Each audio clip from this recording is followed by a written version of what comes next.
Let's see. Return of the Cape Crusader, that just got announced today. I should mention that.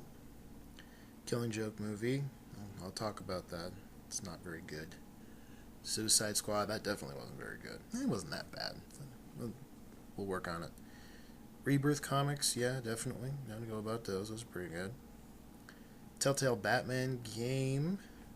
It's fun. It's kind of basic fun. Lego Batman movie. Yes, that's going to be the greatest movie ever. Got to talk about that one. It's going to be so good. Let's see. I'm writing about comics, and we're going to be talking about the cartoon series, and we're going to be, let's see here. So, Lego Batman movie, and the Telltale game, and Rebirth comics, Return of the Caped Crusader, Killing Joke movie, Suicide Squad. I'll give that movie wasn't as bad as I thought it was going to be. Let's see here. I think that about covers everything I need to talk about with this, the first one. Okay. Now all I've got to do is hit the start record button. Oh, I'm already recording. In the dark hours when crime invades the streets of Gotham City, a fateful beam invades the midnight sky, the bat signal. Moments later, from the hidden Batcave beneath the Wayne Mansion, an ominous shape roars forth. It's the Batmobile.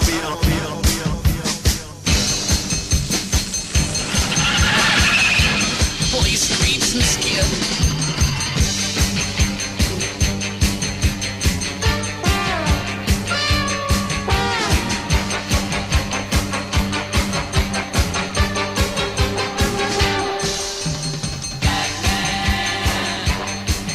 Hello, everybody, and welcome to Andy's Batman Podcast, the very first episode of a new ongoing series of podcasts hosted by Andy about Batman.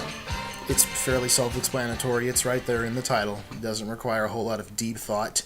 This isn't like the computer from Hitchhiker's Guide to the Galaxy. No deep thought. This particular show is something I've been wanting to do for a really long time. As anybody who knows me, anybody who knows anything about me knows that Batman is, one of the most important things in my whole life.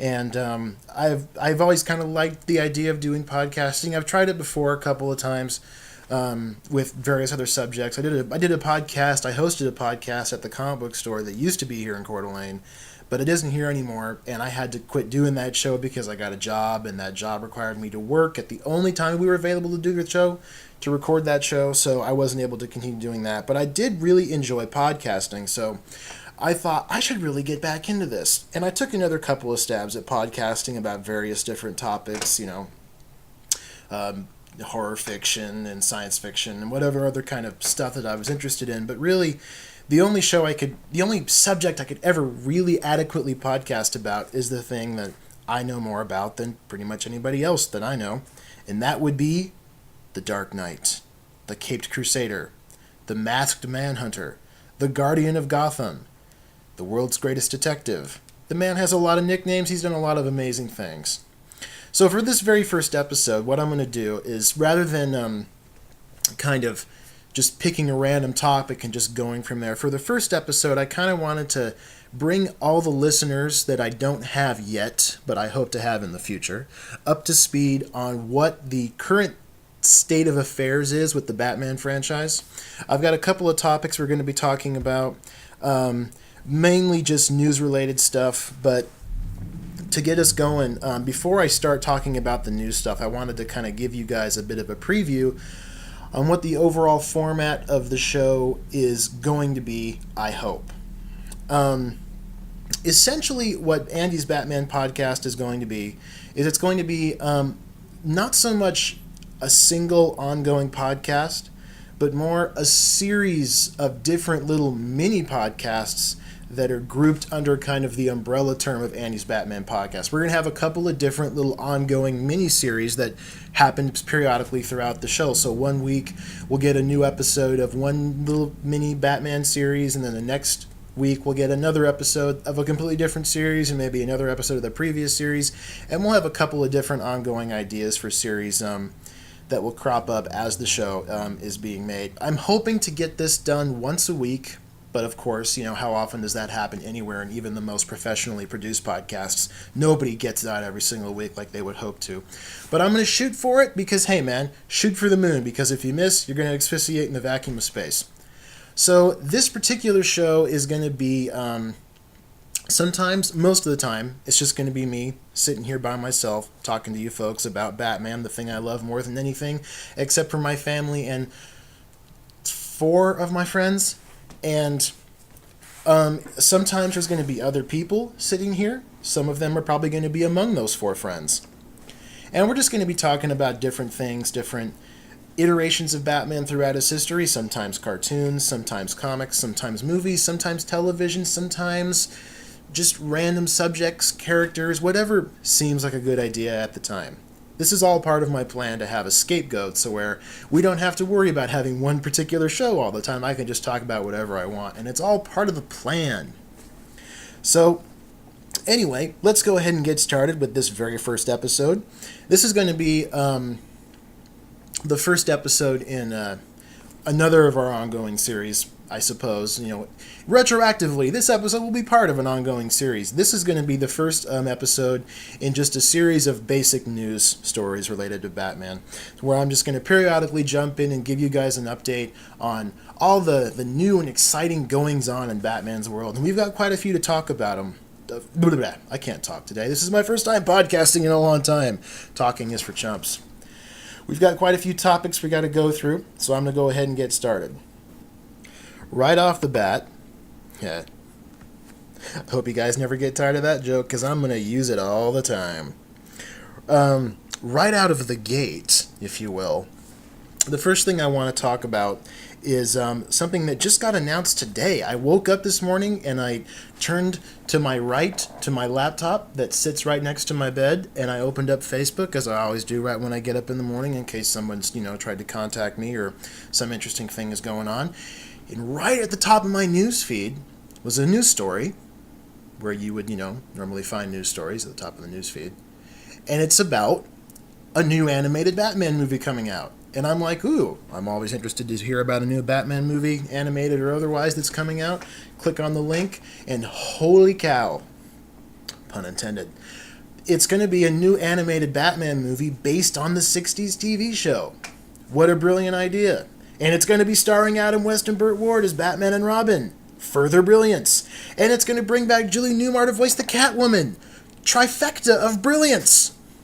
This is really a neat idea. It's only been a couple of years. People forget. It's only been a couple of years since the whole the legal nightmare of the rights to the 60s Batman TV show is finally sorted out, and basically Warner Brothers and by extension DC Comics has the rights to produce new material and redistribute the old material based on the 60s Batman television show. They started this off by producing a new series of merchandise, all of which was amazing. They had a whole new series of action figures, lovingly rendered to look exactly like they were in the television show, and I bought so many of those. I have Batman, Robin, Joker, Riddler, Penguin, the Bookworm, one of my favorite villains from that show. They released a whole bunch of new merchandise for that show. They released they started a new comic book series at DC Comics called Batman 66, which was basically just based exactly on the television show. That's the great thing about the 60s Batman TV show. Because it was so formulaic, every episode is basically the same episode, just with, the basic ingredients switched out for something else. That the show is very easy to adapt into other medium, so it's really easy to make it to, like, say, a video game. There's a 1966 level of Lego Batman 3, which is the best part of the whole game. And the comics. The comics they fit perfectly into that world of the monthly comic book story. Also, what was really cool, and this was the most important thing, is they finally, after years of praying to the Bat Gods, we finally got the 1960s television show on DVD. that was a really big a moment emotionally for me. Not the, dramatic thing I just said, but getting the show, that was so huge to me because for my whole life, I'd wanted to be the only way you could watch that show was on reruns on TV. You couldn't buy it on VHS, even back in the old days when TV shows were being released on VHS. And when DVDs started to come out and Blu-rays, you couldn't get the show. The only thing you could get was the movie, the spin-off movie that was made in between the first and second season, because that was a movie that was made exclusively by 20th Century Fox. There were different rights that applied, so that's been available on home video and DVD for a really long time, and I still have my DVD copy that I got. Gosh, probably been like 10 years since I bought that sucker, and that's great. But you don't really get a sense of the completeness of the show just with that movie, even though that movie's amazing. So when the show got released on DVD, that was a huge deal, and we all kind of fell in love with the show all over again. Now, most Batman fans, myself included, kind of felt like, well, now that the TV show's out, and now that we've had this amazing line of, action figures and merchandise, and we've had... the comic book series has come and gone. I kind of felt like that sort of second micro blitz of the 60s Batman show coming back into popularity. It kind of come and gone. It was really fun. It was a great appreciation, re-examination, re-evaluation. Falling in love all over again with something that you loved from when you were a child. We kind of thought that time had passed. Okay, time to move on. Now they announced this out of the blue. I had no idea something like this was even coming. So this is a fantastic idea. It's really great. It's the only way you can bring back Adam West and Burt Ward to play those characters a second time. And Julie Newmar also is Catwoman. Fortunately, I think they're the only 3 actors left from the main cast, the main recurring cast, that are still alive to this day. I don't know if Roddy McDowall is alive or not anymore. He was the bookworm in the show. He only did the one episode, so I don't know if it's that notable, but I love that episode. But anyway... it's the only way you can bring back those characters to play the characters again is to voice them in a cartoon. The cartoon idea is great because you're not limited by what you can build on a set. You can just draw whatever you want, and it's magnificent, and you can do as big a scale and as ridiculous a scale of a 60s kind of story about Batman that you want. And it's just a great way to celebrate the 50th anniversary of the show, which is this year, 2016. Show came out. The show started 50 years ago today, or not today. 50 years ago this year. So that's a great way to celebrate the 50th anniversary of the show. Is to come up with a new Batman story with the original actors, or as many of the original actors as are still alive that they can get. So I'm super excited for that, and I can't wait to see what that's going to look like when it finally comes out. It looks like it's going to be available digitally to download in October, and then sometime later in November you'll actually be able to buy the disc. I always buy the disc because I like to own physical copies of all my Batman stuff. That's just me personally. I don't like the fickleness of digitality. That's not a word, but I just made it up. Look it up. I like to have a hard copy because if I can't get access to the internet or my computer breaks down, hey, I can still watch the things that I love. So I'm really looking forward to seeing that. That's going to be great. It's going to be great. It's going to be great. I said it 3 times. Boy, I'd forgotten how dry podcasting makes your mouth. You do all that talking and you swiftly run out of saliva. You need to drink one. That's better. Anyway, let's see. What else we got to talk about here? The Telltale game, Batman, the Telltale series, the first episode of that finally came out. I got to play it. It's kind of weird because for such a long time I've been playing the Arkham games and I've been loving those, and that's a tough act to follow for any video game franchise, any character. So I approached this with understandable skepticism, like, well, what are they going to bring to it that the Arkham games didn't bring to it? This was the first time I'd ever played a Telltale game. I'm not super familiar with how those video games typically work, but I played it, and on the whole, I found it quite enjoyable. It's fun. It's more about story and about plot than about action, which the Arkham games are all about action.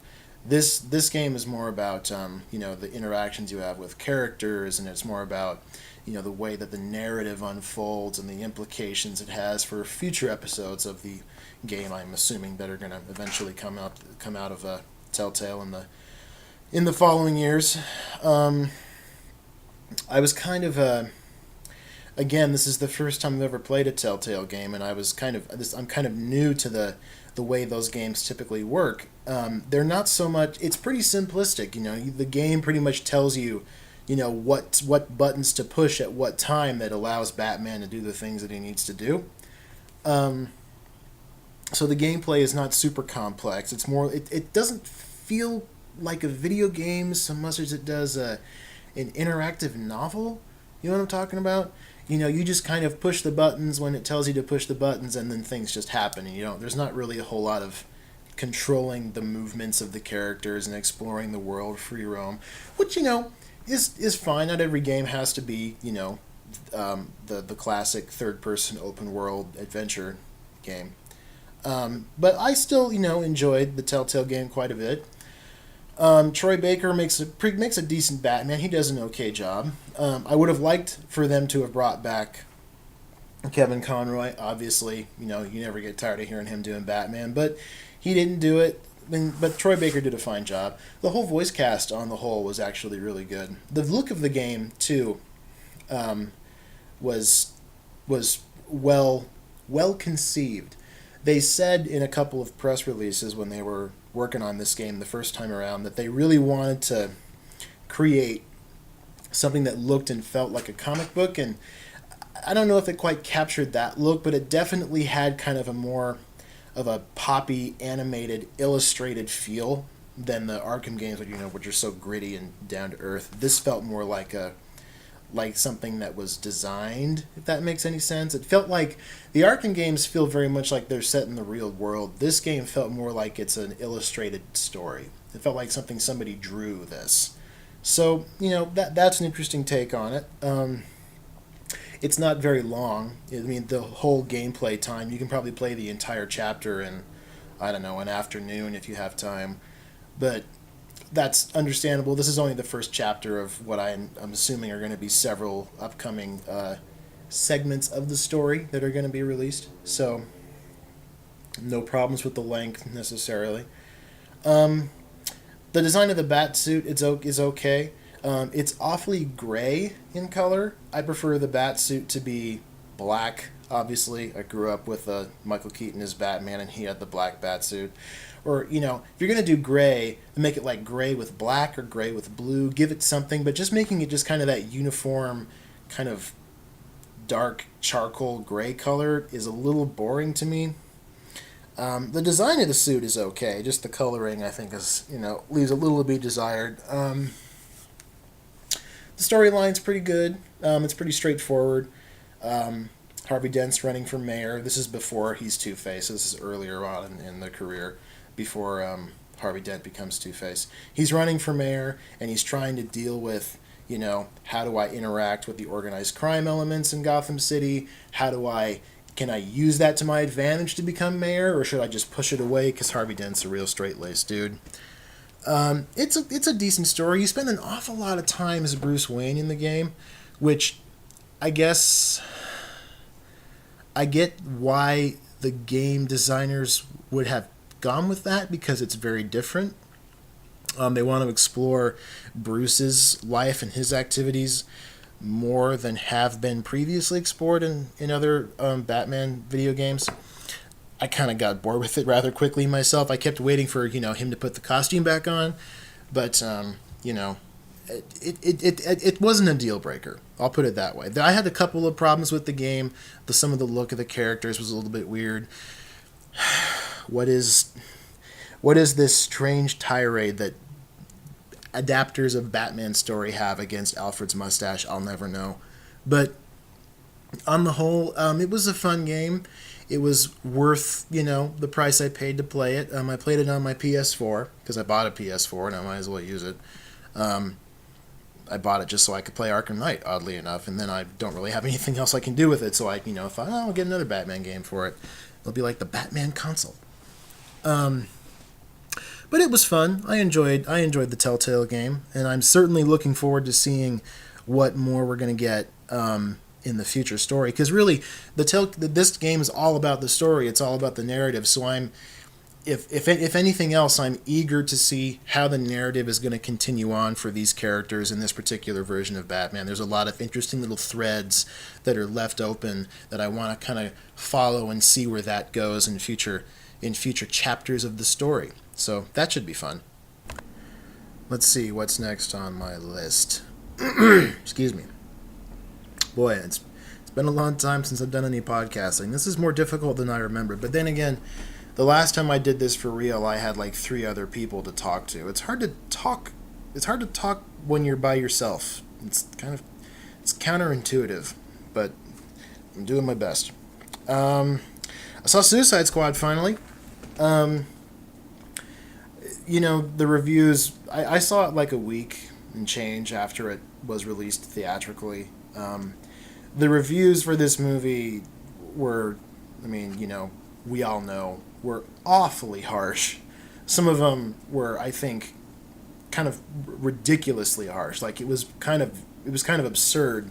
There comes a point when you're being very critical of a movie and you're just bashing a movie because you have some reason to bash a movie. But I saw it, and I have to say, it wasn't as bad as I was expecting. I was expecting a real poop shoot of a film. I was expecting this movie to just be truly despicable. It was not. It's a fun, big, loud, colorful, stupid action summer movie. And if you look at it just on that level, it does work pretty well. If you start to look a little deeper, though, you start to run into problems. There's no easy way to say this. Jared Leto is probably the worst Joker we've ever gotten in a movie.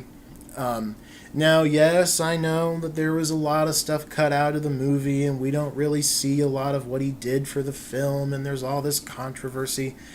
But just based purely on what I saw in this film, every time he came on screen, I'm just like, what are you doing, dude? Like, what are you trying to... I don't even understand... Look, time for a little bit of a rant about the Joker. And God knows I can rant about the Joker. The thing about the Joker to me is that he's not actually crazy. He's not insane. He's just evil.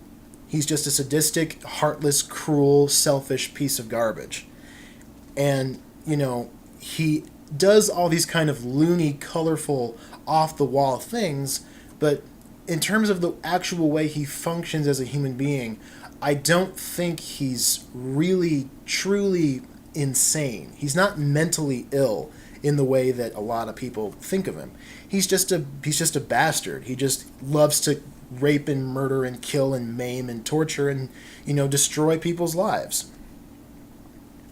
Jared Leto doesn't seem to believe that or be aware of that or understand that, and he basically just played the Joker. Clearly he was trying to portray a Joker that was genuinely psychotic, a guy who genuinely was insane to the point of not being able to function as a normal person. That's always been kind of my problem with a lot of the more crazy Joker portrayals, because if you make him too crazy and too, clearly borderline unable to function personality type, then it starts to call into question whether or not he can actually pull off all these elaborate schemes that he's always planning. I kind of feel like, if he's that crazy, how is he able to be a master criminal? Crazy people do not make very good master criminals. You have to be able to function rationally and logically on some level in order to be able to pull off these very elaborate, evil schemes. Pardon my bad pronunciation of the word scheme. I'm a little tired now. So, it was just a really bad portrayal of that character, Walking out of the theater, I felt like I hadn't seen the Joker in the movie. I'd seen a guy who's really trying really hard to prove to everybody that he's the Joker. Seriously, I'm the Joker. Look, I've spray painted the word hot over and over again on my walls, and I'm sitting in a circle of knives and guns, and aren't I crazy? I have the word damage tattooed on my forehead. Look at how crazy I am. It's like, dude, crazy people don't have to prove to anybody that they're crazy. he's just trying a little too hard. I felt that was my impression. The rest of the cast is okay. Margot Robbie is a pretty good Harley. She kind of plays more of a broad and sort of muted version of the character. She missed out on a lot of the subtleties and the nuances of the character that you get from the comics and the cartoons. But, that tends to happen with characters that get adapted into movies anyway, so you just kind of have to deal with that, I guess. Will Smith plays a very different version of Deadshot than we normally get. Deadshot in the comics and even in the animation and in the video games is typically portrayed as just this inhuman, just killing machine who just doesn't care about anyone in the whole world except maybe his daughter. But everyone else, he's just like, I'll shoot him, I don't care. He just does it for the job. In this one, he's portrayed as having a little bit more of a soul, a little bit more of humanity running through him, which is fine. Will Smith plays it pretty well. And everyone else in the cast is pretty solid too. The stories, there's not a whole lot going on with the story. It's just, pretty straightforward, Magnificent Seven style, bunch of ragtag people have to go in and fight a bad guy, and that's the end of the story or whatever. But it was fine. It's a good summer movie. It's worth, having a few drinks and going and seeing it with your friends and having a good time. It's certainly not the crap fest that a lot of critics are saying it is, but it's not a masterpiece either. It's okay. I don't feel the need to see it again. I will say this though, the Batman stuff is really good. He appears like 3 times in the movie. And whenever he shows up on screen, I'm like, wow, I really like Ben Affleck as Batman. It's so weird. When he got cast as Batman, we were all ready to crucify him. Like, this is a terrible idea. You can't have, the frickin' Ben Affleck. I can't think of any other movies he's been in. The crying guy from Armageddon. You can't have that guy be Batman. It's going to be ridiculous. He doesn't have the weight or the emotional gravitas to bring that character to life. Shows how much we know. He was great in Batman v Superman. He's like one of the only great things in that movie. And he's pretty good in this, even though he's not in it very much. So I have to say, I'm looking forward to any future appearances he's going to have as that character. So the movie, Suicide Squad's an okay movie. It's not great. It's not terrible. It's just a movie, as they say. Further along the train of thought that is movies about Batman, The Killing Joke, I also got a chance to see that when it got released theatrically for that one night only, which eventually turned into 2 nights only. Fathom events thing they did at the theater chains. I got to see that movie, The Killing Joke adaptation. Was very, very disappointed with that. The problem is this. The Killing Joke is not a very long Batman comic. It's only like 45 pages. And it's not a super dense 45 pages either. So anytime you're going to take that story and you're going to adapt it into a film, you're either going to end up with a very short film, or you're going to end up with a film that's not going to have a whole lot going on. So they added a whole lot of other elements to the narrative, which, is not a terrible idea. We all were kind of expecting that going into the story. We knew it was going to be about Batgirl. We knew it was going to be a little bit more about her backstory. And I'm like, okay, I can roll with that. I'm okay with the fact that they're adding a little bit more into the narrative. It's fine. I gotta say, though, the way they did it did not impress me.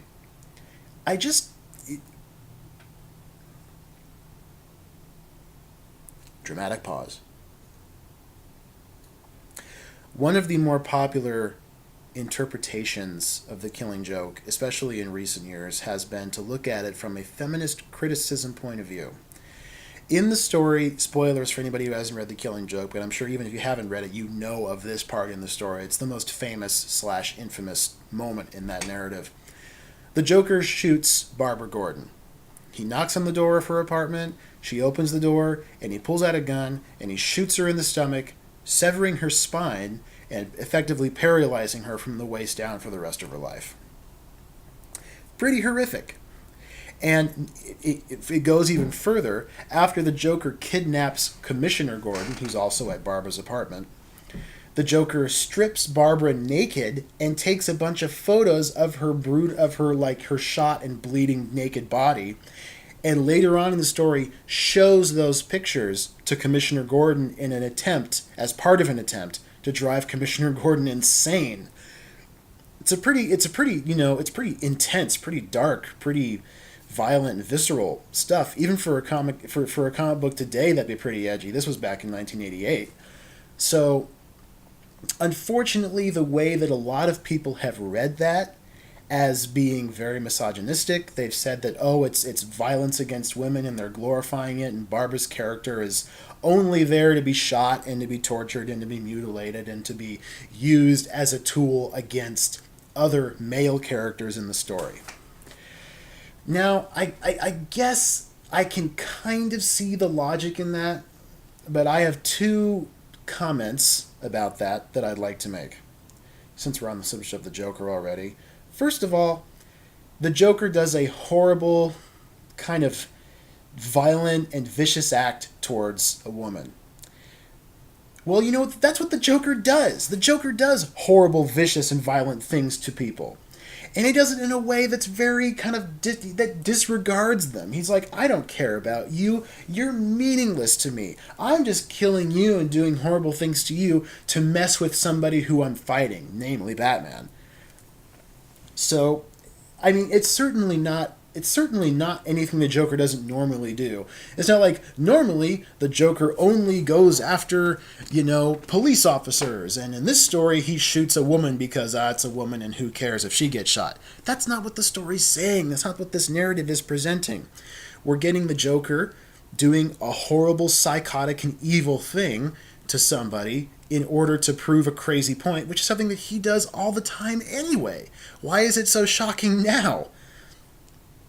Also, that's kind of how things happen in life sometimes. Violence and acts of, intentional violence tend to happen to people it tends to be more random and more kind of happenstance. The Joker said in later stories that he didn't even know that was Batgirl.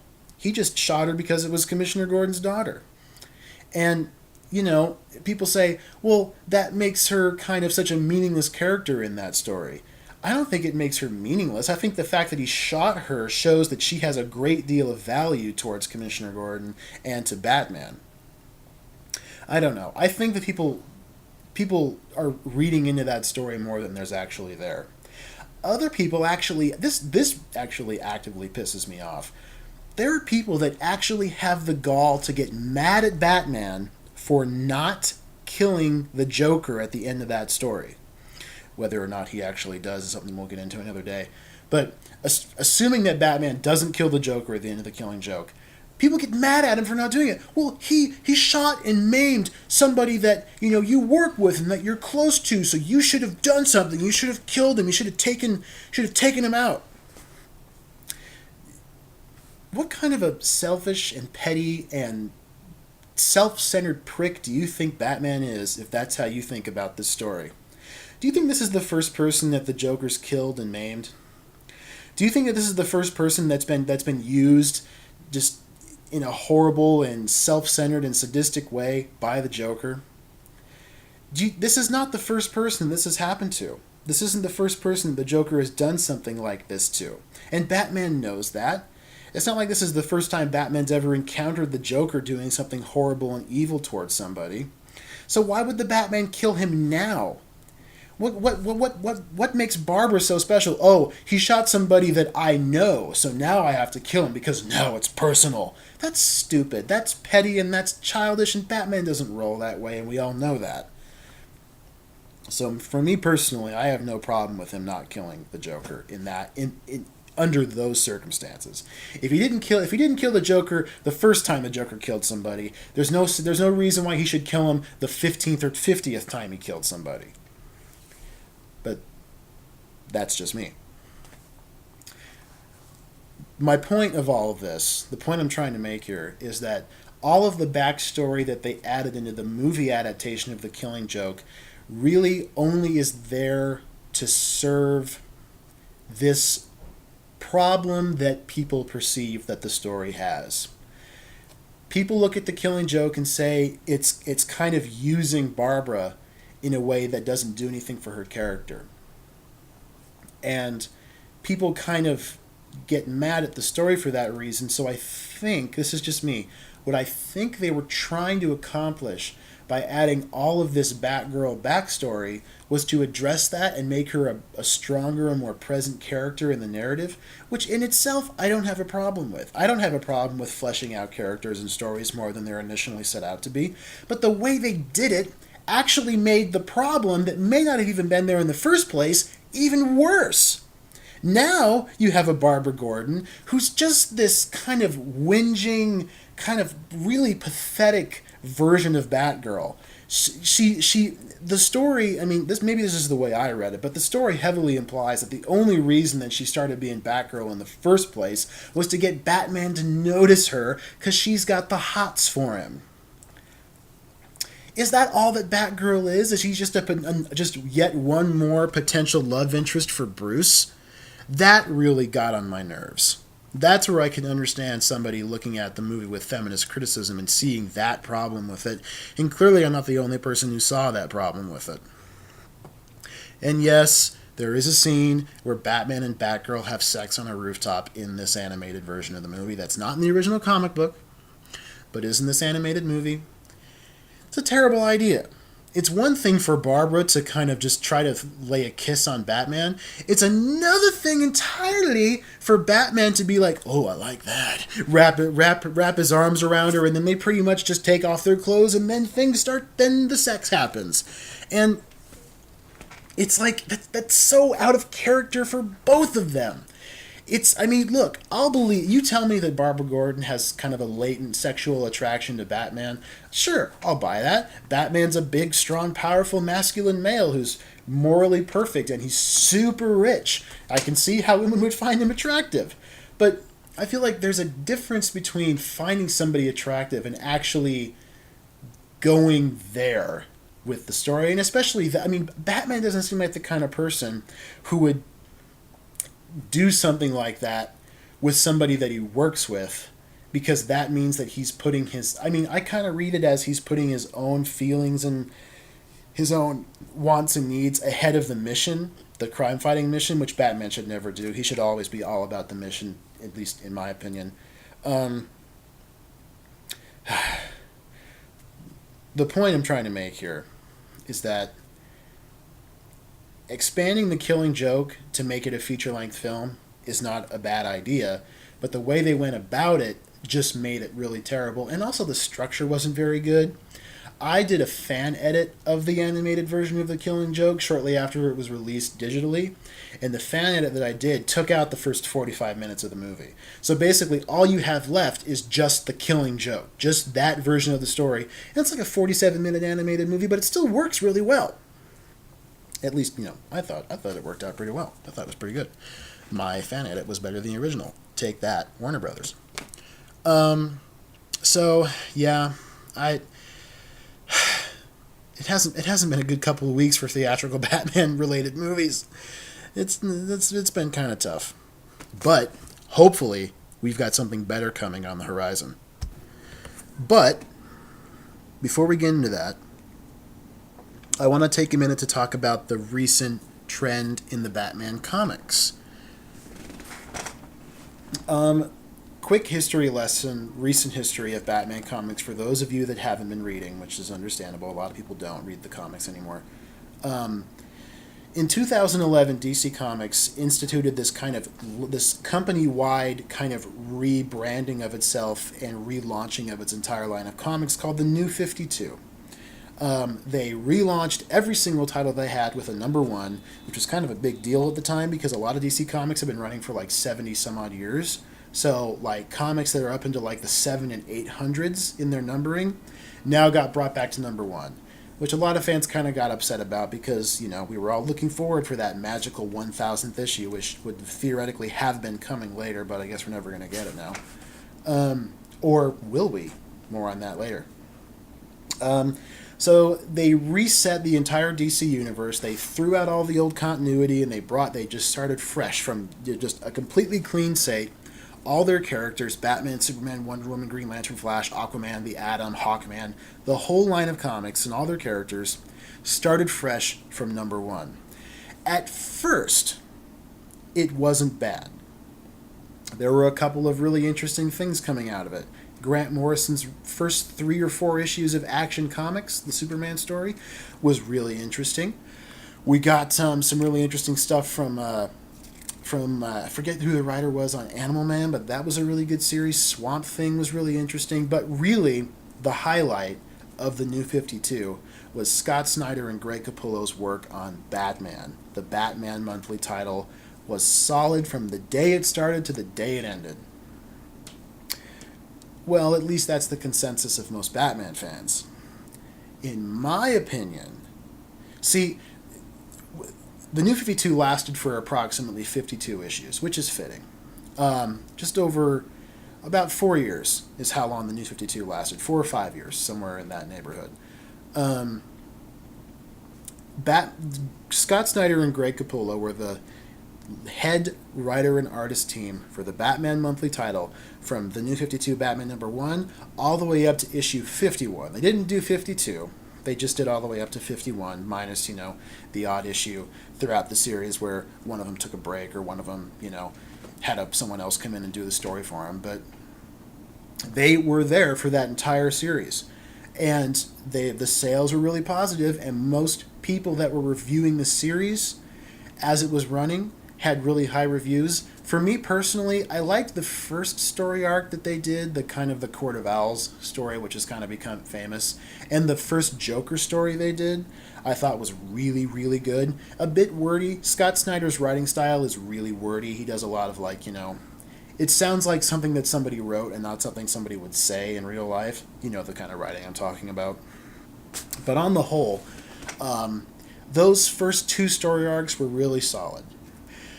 The third one that they did, which was a retelling of Batman's origin story called 0 Year, I didn't really like. I felt like it was too long, it was too convoluted, there was too many things that they changed from the classic version of the origin story that kind of brushed me the wrong way. It wasn't terrible, but I just felt like there's just too much going on. It should have been shorter. And then, the later stories with Endgame and, of course, the stupidity that was super heavy. I just was like, I can't. They weren't very good. They didn't impress me. There was a time where I really wasn't looking forward to reading Batman month to month because the stories were just boring me. I didn't really care anymore. It kind of have gotten stale. Well, earlier this year, in I think it was June that they started in proper, DC Comics did another line-wide relaunch of all their titles. They called this one Rebirth. Now, this is different than what they did with the New 52. Basically, with Rebirth, what they've done is they said, okay, we're going to keep going with the same kind of thought process that we had when we were doing the New 52, but we're also going to reach back and bring back older stuff back into continuity and allow, us to kind of say, well, there's things that happened before the New 52 that were really great ideas, and we're going to go ahead and pick and choose the ones that we think will work and bring them back into what continuity is now. It's very reminiscent of what happened with Crisis on Infinite Earths, the big crossover event that kind of reset the DC universe back in the 80s, where they started from a fresh slate. Same thing with the New 52, but they kind of said, but if we want to refer to a story that happened before Crisis on Infinite Earths, we can do that, and that story will count as continuity, but until then it doesn't count as continuity. So this is similar. They've done a couple of format changes, which I like. First thing that's, the most important thing, they've brought the prices down on all their books to a flat $2.99, which is really nice because comic books can get kind of expensive these days. I mean, they can be $3, $4, $5 a piece, which is a bit steep. But DC Comics has brought everything down to $2.99, which is really great. Batman and Detective Comics now are, once again, the only 2 Batman titles, which is really how it always should have been, the 2 major Batman titles. There aren't any other Batman solo books, I don't think, unless you're counting All-Star Batman, but I'll get to that one in a minute. And those titles are now coming out twice a month. So every other week, we got a new issue of Batman and a new issue of Detective Comics.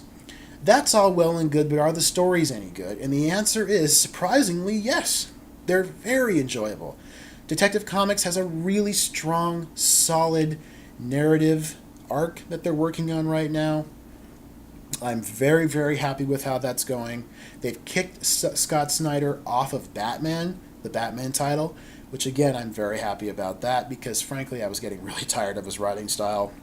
And the new storyline that they have in Batman is really fun. It's really intriguing. It feels like a Batman comic. It doesn't feel like it's trying to be some other big, weird thing that doesn't belong in Batman comics. I know that sounds really nerdy of me. Well, I only like the Batman comics that are like the Batman comics I've always been reading.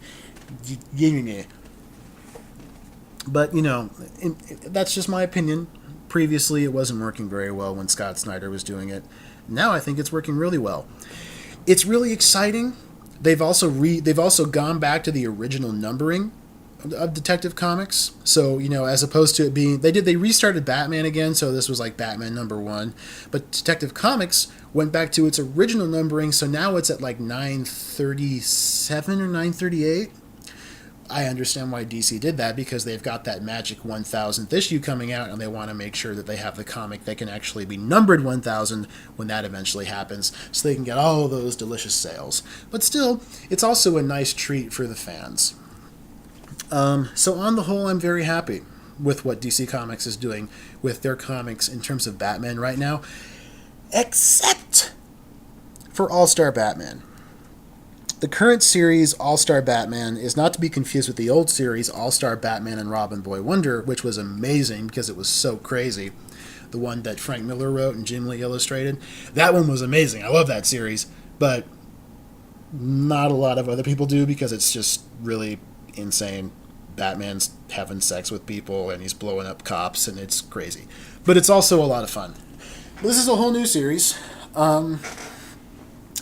Illustrated by, I want to say, John Romita Jr. and written by Scott Snyder. And I gave it a look, and boy, oh boy, do I wish I hadn't. Scott Snyder, I just think, needs to move on from Batman. I feel like he doesn't have anything left to say that's in any way interesting or fresh with this character. I don't like the way he characterizes Batman. He makes him a little too quippy, a little too lighthearted, a little too jokey than I prefer Batman to be. Again, you do need to try different things with this character sometimes just to keep the stories fresh and keep them moving. But this particular instance, I mean, and also John Romita's art is really weird. It doesn't really fit with Batman. He's normally known as a Marvel artist, and his art doesn't feel like it fits with the kind of the gritty urban crime world that Batman inhabits. This is all getting very nerdy, isn't it?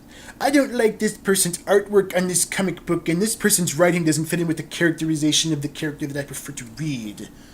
It's all getting very nerdy. I hope you guys are ready for that, because this is definitely going to be a show with a lot of nerdiness in it. Believe it or not, a show that's entirely about Batman is going to be nerdy. You're shocked, I can tell. Okay, guys. Before we get out of here, I got one last thing that I want to talk about, and this is the thing that I've been wanting to talk about the most.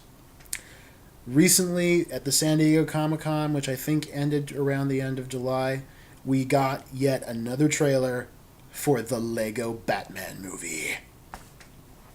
It's difficult to put into words how excited I am for this film. I don't know why. Like, it's not really a proper Batman movie. It's kind of a comedy cartoon version of Batman. And what's more, it's a spin-off of the Lego movie, which is a great movie. I'm not trying to take anything away from the Lego movie, but it's like you'd think, why would this be the thing about Batman that I'm most excited about seeing? Well, I'll tell you why.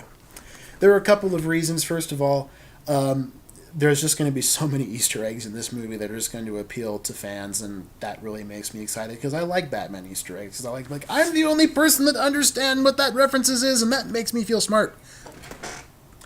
I like Will Arnett's portrayal of Batman. It's really fun. It's really funny. But really, the thing about this movie and the way it is looking like it is going to be at this point, the reason I'm really so excited for it is because part of the problem that some people have with Batman and why some people can't get that into it is because it is all very serious. This is a guy whose parents were murdered brutally in front of him when he was a kid, and now he's devoted his life to vengeance. And it all gets a bit serious and a bit, grim for some people's taste. And there's not a whole lot of space for fun, lighthearted, comedic adventure in a Batman story. Not that it isn't there occasionally, but for the most part, this is serious business we're talking about here. And I have to say that even though I love a good, dark, serious, gritty Batman story, I kind of feel like there is room for a take on Batman that's really fun and really, funny and lighthearted and exciting, that doesn't do it in such a way that it makes fun of Batman, or it's more, we're laughing with him as opposed to laughing at him. And I feel like this movie hits that tone just perfectly. Every time I see the trailers for this movie, every time I see another piece of footage, I'm like, this movie is embracing how ridiculous and absurd Batman can be sometimes. I love the fact, Will Arnett's, the way he does Batman is just so, it's so amazing because he's basically just playing Batman, but he's ramping him up. The kind of the dark, gritty, serious characterization that Batman has in the comics and the movies and the games and the cartoons, etc. He just ramps that up to like 1,000,000. And so it just becomes so over the top and so ridiculously, serious and gritty that it becomes hilarious without violating the character of Batman. That, it's not like a parody. It's not like a satire. It's sort of like, it feels like a love letter to Batman that does it in a way like it's sort of like we're telling a joke about Batman in order to demonstrate how much we love Batman. It reminds me a lot of kind of like how the Brave and the Bold animated series handled Batman. It kind of embraced the silly, ridiculous, over-the-top nature of Batman comics from the Silver Age and kind of said, yes, it's ridiculous, it's crazy, it's silly, but we love it and we want to embrace it and we want to celebrate it, and that's what makes it so great. So I think that that's what this movie is doing so well. It's taking the entirety of Batman's franchise history, the entire concept of who this character is, and just wrapping its arms around it in a big stupid smile and a big like hearty hug. Oh, Batman, we love you so much. You're ridiculous and you're silly, but we love you so much. And that's why I'm so excited for this movie, and damn, it looks like it's going to be funny. I lost it in the new Comic-Con trailer when Dick Grayson discovers the Batcave and he says, wait a minute, does Batman live in Bruce Wayne's basement? That's hilarious enough as it is. But then Batman has to come back with the zinger, no, Bruce Wayne lives in Batman's attic. That's genius. I love it. I'm so excited for this movie. This is the Batman movie that, it's weird. It's like we've never seen a Batman movie like this before. This is going to create a whole new, I'm hoping that it will, and this is what I think will happen. This is going to create a whole new strata, a whole new tribe of Batman fans who just look at Lego Batman and go, that's the Batman that is for me. That's the Batman I like. That's their way into the character. And I'm always in favor of new venues and new roads for people to take into Gotham City. And it's like, it's nice to have a Batman movie coming out that looks really good, that I can genuinely feel happy and positive and excited about seeing, as opposed to normally when I have to be yes, it's Batman, I have to be serious because this is serious and this is important. It's Batman, this is very serious. This one I can actually have a little bit of fun with, and that's one of the reasons I'm so excited to see it. And it's new and it's different, and it's based partly on a pre-existing successful iteration of Batman, but this one I'm just like, oh, it feels like this is going to be, again, I'm hoping this is what it ends up being, but I kind of feel like at this point this is going to be like the big Batman thing of this generation, of this decade, every decade kind of has their big Batman thing. In 2008, or in the 2000s, it was The Dark Knight, the 2008 movie. In the 90s, it was the animated series. In the 80s, it was the Michael Keaton movie. And, in the 60s, it was the Adam West TV show. I feel like, or at least, again, I hope, this will be that thing for this decade. Here's hoping that's what we get. And on that note, I'm going to go ahead and bring this first and very informal and not terribly good, I'm afraid, episode of Andy's Batman podcast. I really hope you guys all enjoyed all of my breathless rambling. I'm so out of breath, my mouth is so dry. I haven't had to do any solo podcasting forever. And again, even before when I was doing podcasting, I had other people that could talk for me.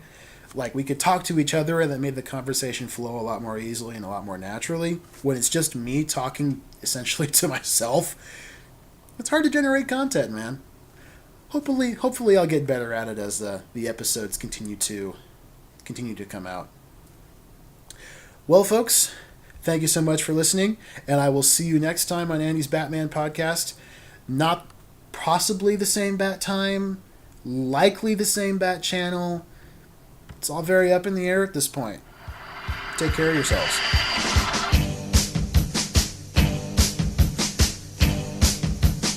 Later.